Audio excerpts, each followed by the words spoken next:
Halo semua, bertemu kembali di channel ini. Pada video berikut aku akan berbagi tentang apa itu uji chi-square. Ataupun secara mendalam nanti kita akan fokus kepada pengertian dari uji chi-square, kemudian syaratnya, kemudian tahapan uji, dan ada contoh nanti yang akan kita coba perkenalkan, dan yang terakhir hipotesis penelitiannya. Tapi sebelumnya teman-teman silahkan dukung channel ini dengan subscribe, like, dan share. Langsung saja, yang pertama kita perkenalan dulu tentang uji chi-square ini. Uji chi-square digunakan untuk menguji apakah ada hubungan atau asosiasi dua variabel kategorikal.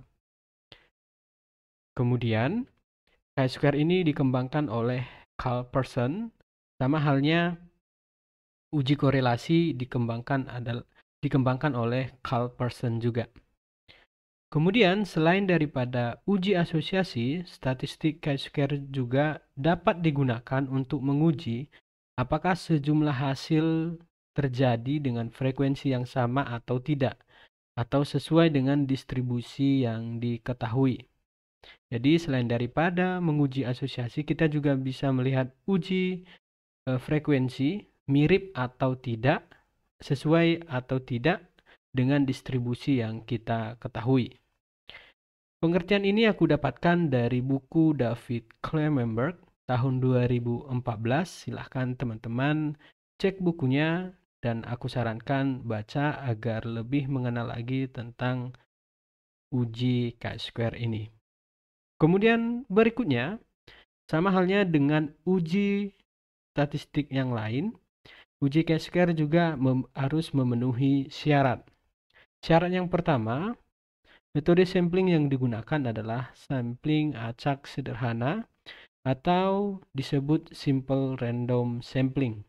Jadi, pastikan teman-teman untuk proposalnya agar menggunakan metode penarikan sampling yaitu simple random sampling. Kemudian poin yang kedua, jumlah populasi setidaknya adalah 20 kali lebih besar daripada sampel. Contoh sederhananya, ketika kalian memiliki sampel 5, berarti 5 kali 20 yaitu 100 populasi. Walaupun kita harus mengubah cara berpikirnya, yang pertama adalah populasi dulu, kemudian sampel. Tapi syarat untuk uji chi-square ini adalah 20 kali lebih besar daripada sampel. Kemudian yang ketiga, variabel yang diteliti bersifat kategori. Aku sarankan teman-teman juga harus mengetahui apa itu variabel kategori, kemudian variabel nominal mungkin, atau ordinal, atau interval ya, ataupun rasio. Nah, untuk kategori lawannya adalah numerik. Jadi bisa kita pastikan bahwa untuk uji chi-square ini menggunakan kategori. Kemudian yang keempat, nilai yang diharapkan dari masing-masing level variabel sekurang-kurangnya 5. Nah, ini merupakan lanjutan dari poin yang ketiga ya, di mana kategori misalnya variabel kita 4 kategori. Jadi, masing-masing dari 4 variabel kategori ini pilihannya misalnya A, B, C, D, E ya.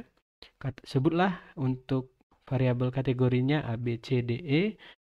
Masing-masing frekuensinya minimal 5.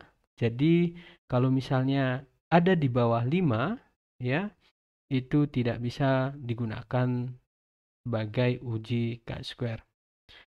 Ya, sumbernya aku dapatkan dari buku Morrison tahun 2017.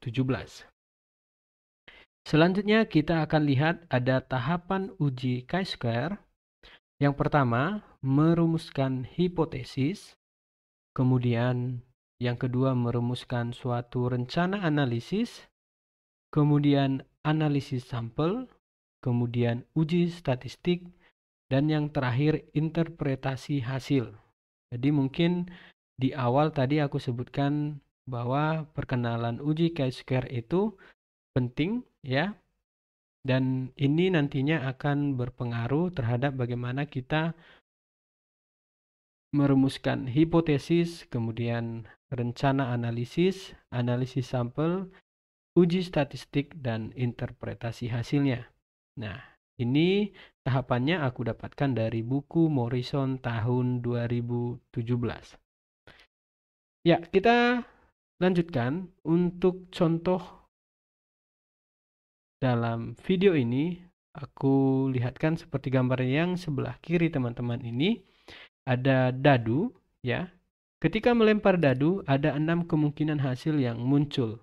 Ya, dadu 1, 2, dan seterusnya sampai 6. Ya, setelah melempar dadu 300 kali, Anda dapat membuat tabel jumlah kali masing-masing hasil terjadi dan menggunakan statistik chi-square untuk menguji apakah hasil-hasil tersebut terjadi dengan frekuensi yang sama atau tidak. Ya, apakah 1 itu muncul sama dengan 2, 3, 4, dan seterusnya. Seperti itu sampai dadu dilempar 300 kali. Mungkin kalau logika kita tidak akan sama nilainya, tetapi apakah signifikan? Harus dijawab dengan statistik chi-square. Nah, kita diminta membuat tabel, maka tabelnya akan seperti itu.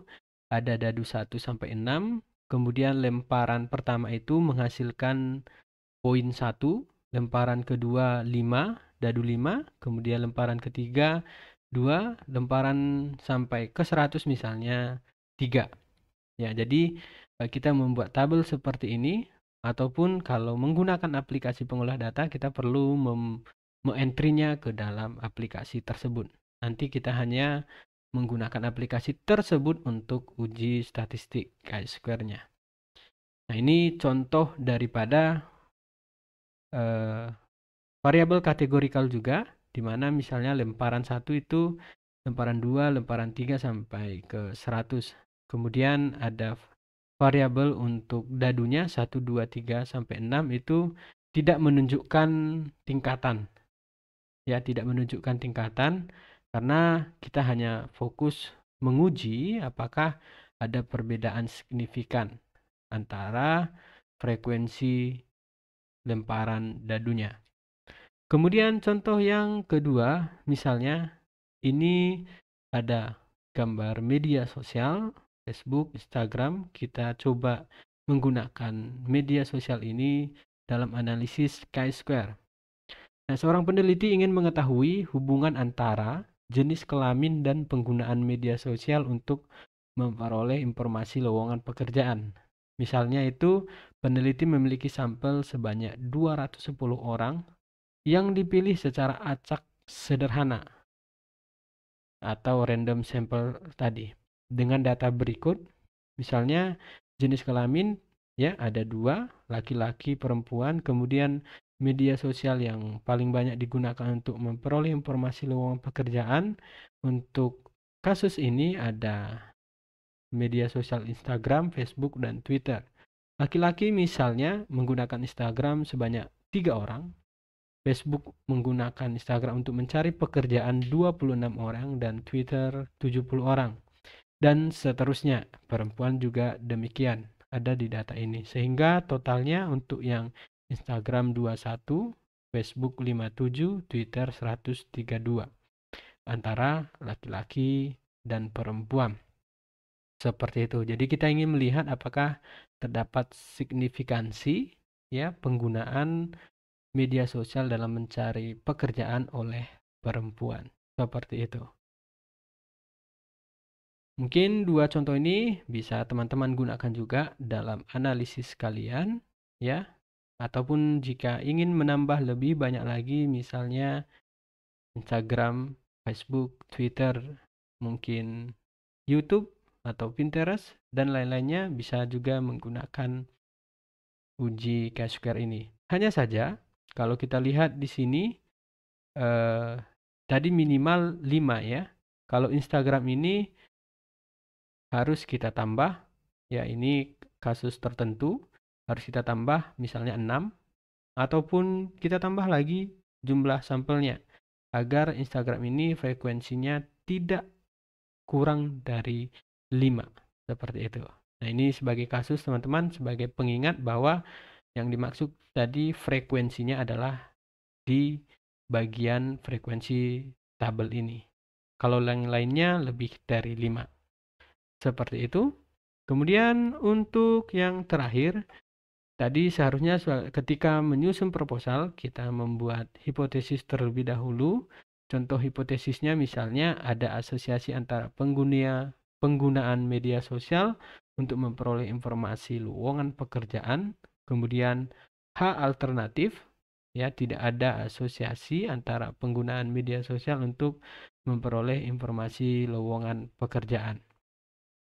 Mungkin kita juga harus menentukan yang namanya nilai probability-nya, yaitu jika nilai PR-nya kurang dari 0,05, maka H0 terima, HA ditolak. Kemudian jika nilai PR lebih besar dari 0,05, maka H0 ditolak, HA diterima. Nah, ini ketentuan umum yang sering digunakan di dalam penelitian sosial secara khusus. Mungkin ada yang menggunakan lebih dari 0,05 atau kurang dari 0,05, tergantung kesepakatan ataupun ketentuan yang kalian gunakan. Seperti itu. Aku sarankan jangan berpuas dengan video ini, tetap cari informasi atau referensi yang ada dengan teman-teman agar melengkapi juga wawasannya tentang uji K-square ini. Demikian video kali ini. Jika ada yang ingin ditanyakan, bisa ke email dan WA yang tertera di layar teman-teman ini.